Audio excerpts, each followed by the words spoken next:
ওঙ্কার বাংলা ডিজিটালে আমি সহেলি। এই মুহূর্তের খবর হলো, ভারত পাক সংঘর্ষ বিরতি পরবর্তী পরিস্থিতির বিষয়ে রাষ্ট্রপতি দ্রৌপদী মুর্মুকে জানালেন সেনা সর্বাধিনায়ক জেনারেল অনিল চৌহান। বুধবার এই বৈঠকে উপস্থিত ছিলেন ভারতের ৩ সেনা প্রধান। রাষ্ট্রপতিকে অপারেশন সিঁদুর এবং তার পরবর্তী পরিস্থিতির বিষয়ে পুঙ্খানুপুঙ্খ বিবরণ দিয়েছেন তারা।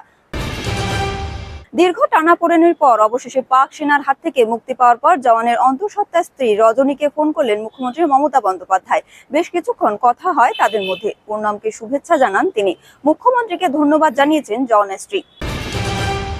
ভারতের প্রবল চাপের মুখে অবশেষে বিএসএফ জওয়ান পূর্ণাম সাউকে ছাড়তে বাধ্য হলো পাকিস্তান। ২২ দিনের মাথায় তিনি দেশে ফিরলেন। উল্লেখ্য, প্রহরারত অবস্থায় ভুলবশত তিনি চলে গিয়েছিলেন সীমান্তের ওপারে। তখনই তাকে আটক করে পাক সেনা। বুধবার বেলা 10:30টায় অমৃতসরের আটারি সীমান্তে তাকে ভারতের হাতে তুলে দিতে বাধ্য হয় পাকিস্তান।